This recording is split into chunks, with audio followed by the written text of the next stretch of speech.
అదే RTV app వార్తల్ని క్షణాల్లో చదివే అవకాశం ఉంటుంది. ఒక న్యూస్ పేపర్, ఒక టెలివిజన్ ఛానల్ మీ చేతుల్లో ఎప్పుడు ఉంటాయి. కుమార సుబ్రహ్మణ్యేశ్వర స్వామి వారి పక్కన పుట్ట ఉంటుందండి.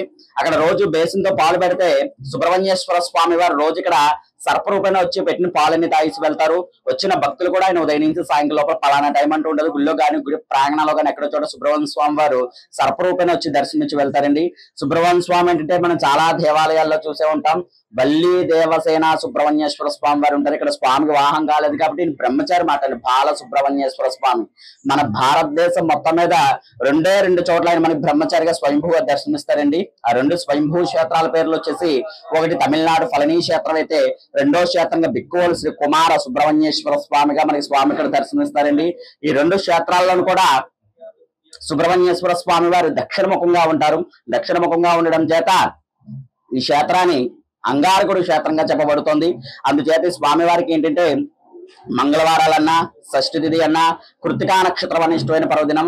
ఆ పర్వదినం కనుక స్వామివారికి మనం ఏదైనా ఒక కారణం అంటే ఇక్కడికి వచ్చి అభిషేకం చేయించుకుంటే అండి, కాళహస్తీశ్వరుడు ఎంత పట్టు ఇక్కడ సుబ్రహ్మణ్య స్వామి అంత పట్టు కాళహస్తి వెళ్ళలేని వాళ్ళు కూడా ఈ పర్వదినాల్లో వచ్చి ఇక్కడ స్వామివారి పూజ చేయించుకుంటూ ఉంటారు.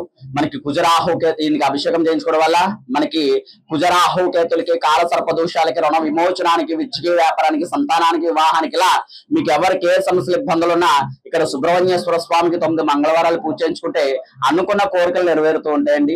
ఇక్కడ సుబ్రహ్మణ్య స్వామికి షష్ఠికి ఏంటంటే సంతానాలు ఏంటంటే ఆడవారికి ఏంటంటే నాగుల చీర అని ఉంటుందండి. ఆ నాగుల చీర తీసుకొచ్చి ఇక్కడ ఇస్తే స్వామివారికి ఆ దేవుడి దగ్గర పెట్టి పూజ చేసి ఇస్తారండి. తర్వాత ఆడవారు ఆ చీర కట్టుకుని గుడి వెనకాల నిద్ర చేస్తే సుబ్రహ్మణ్యేశ్వర స్వామి స్వప్న రూపంలో, పూల రూపంలో గాని, పళ్ళు రూపంలో గాని స్వామివారు దర్శనమిచ్చి సంతాన ప్రాప్తి కలుగుతుంది. మరిన్ని వీడియోస్ కోసం ఛానల్ ని సబ్స్క్రైబ్ చేయండి. లేటెస్ట్ అప్డేట్స్ కోసం వాట్సాప్ ఛానల్ ని ఫాలో అవ్వండి. అండ్ లింక్ డిస్క్రిప్షన్ లో ఉంది.